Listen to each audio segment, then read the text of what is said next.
సముద్ర మట్టానికి 3333 అడుగుల ఎత్తుగల ఈ ఆలయాన్ని ఎప్పుడైనా దర్శించారా? ఈ ఆలయం పచ్చని ప్రకృతి అందాలతో, అందమైన జలపాతాలతో ఎంతో అద్భుతమైన ప్రదేశమని మీకు తెలుసా? ఈ ఆలయం తిరుమల కన్నా ఎత్తులో ఉన్నదని మీకు తెలుసా?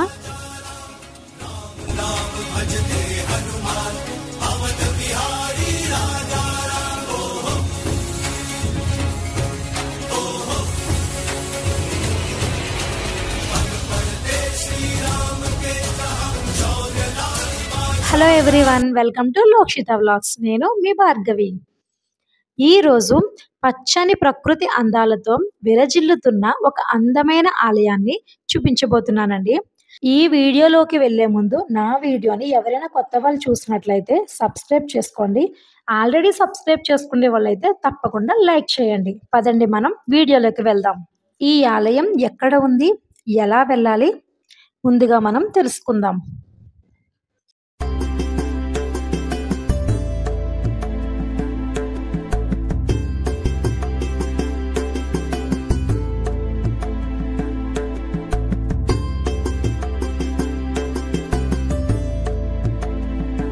మేమైతే విజయనగరం నుంచి అయితే బయలుదేరామండి. ఈ ఆలయం ఎక్కడ ఉందంటే విజయనగరం జిల్లా కాశీపట్నానికి 18 కిలోమీటర్ల దూరంలో అయితే ఉందండి. ఈ ఆలయం ఉండే ప్రదేశాన్ని వైకుంఠగిరి అని పిలుస్తారండి. ఇక్కడ స్వామివారిని శ్రీ అనంత వెంకటేశ్వర స్వామి వారిగా పిలుస్తారండి. ఇప్పుడు ఆలయానికి వెళ్ళే మార్గం చూద్దాం, పదండి. ఇప్పుడు మీరు చూస్తున్న దారి విజయనగరం నుంచి అరకు వెళ్ళే రూట్ అండి. ఈ అరకు వెళ్ళే దారిలోనే కాశీపట్నం ఉంటుందండి. ఈ కాశీపట్నం నుంచి 18 కిలోమీటర్ల దూరంలోనే వైకుంఠగిరి ఉంటుంది. పదండి.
ఇప్పుడు మీరు చూస్తుంది కాశీపట్నం సెంటర్ అండి. ఇక్కడ ప్రతి బుధవారం సంత జరుగుతుంది. ఈ కాశీపట్నం బస్టాండ్ నుంచి వైకుంఠగిరికి 18 కిలోమీటర్ దూరం ఉంటుందండి ఈ ఆలయం.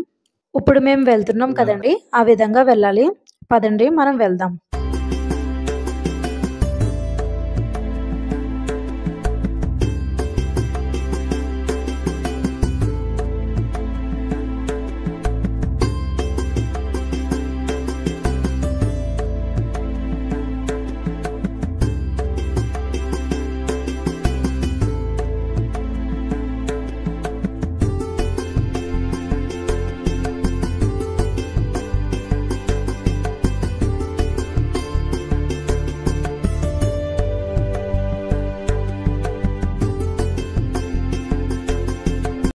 ఈ ఆలయం సముద్ర మట్టానికి 3333 అడుగుల ఎత్తులో ఉంటుందంటండి.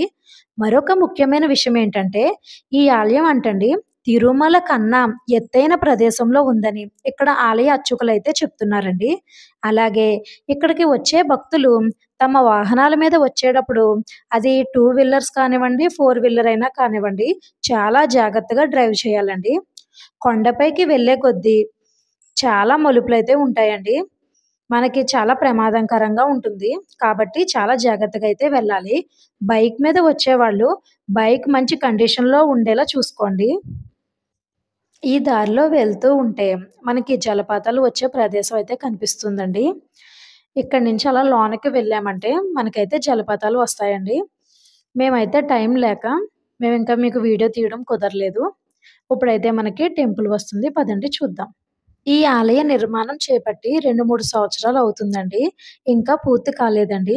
ఈ నిర్మాణం పూర్తయితే మాత్రం ఈ ఆలయం చాలా అద్భుతంగా ఉంటుందండి. మనమైతే ఆలయం దగ్గరికైతే వచ్చేసామండి. ఇగో చూస్తున్నారు కదా! ఈ ఆలయ నిర్మాణం అయితే ఇంకా జరుగుతూనే ఉంది. ఇంత ఎత్తైన కొండ మీద ఇంత అద్భుతమైన ఆలయాన్నయితే నేను మొదటిసారి చూస్తున్నానండి. చాలా అయితే చాలా బావుంది. మనం ఏదో మేఘాల్లో తేలుతున్నట్టు ఉందన్నమాట. ఇక్కడ ప్రశాంతమైన వాతావరణం కొండల మధ్యలో పచ్చని జలపాతాలతో, పచ్చని చెట్లతో చాలా అయితే చాలా బావుందండి. ఈ టెంపుల్ ఏ విధంగా ఉందో మీరు కూడా చూడండి.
మనం మెట్లు ఎక్కి లోనకి వెళ్ళగానే ఒక పక్కన గణపతి వారు, మరో పక్కన అమ్మవారు, మధ్యలో శ్రీ అనంత వెంకటేశ్వర స్వామి వారు మనకి దర్శనం ఇస్తారండి. మీరు కూడా దర్శించుకోండి.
మాకైతే స్వామివారి దర్శనం చాలా చక్కగా జరిగిందండి. మేము స్వామివారిని దర్శించుకొని కొండ కిందకైతే వచ్చేస్తున్నామండి.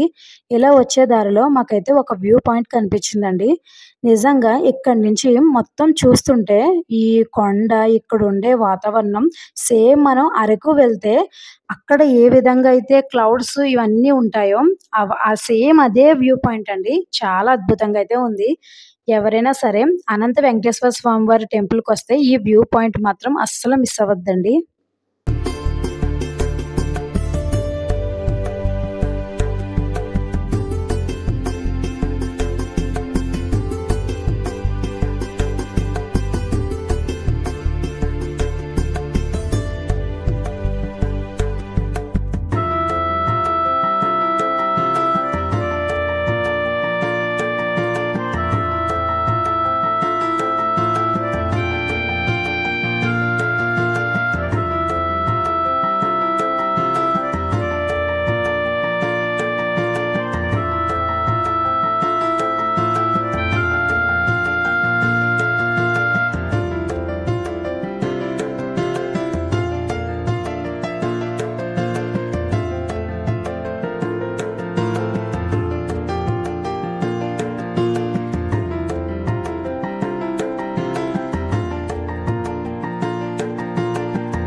ఇదేనండి నేను మీకు చూపించాలనుకున్న వీడియో. ఈ వీడియో నచ్చితే తప్పకుండా లైక్ చేయండి, కామెంట్ చేయండి, షేర్ చేయండి, సబ్స్క్రైబ్ చేయండి. మరొక మంచి వీడియోతో మళ్ళీ మీ ముందుకొస్తానండి. అప్పటి వరకు ఓం నమో వెంకటేశాయ నమః.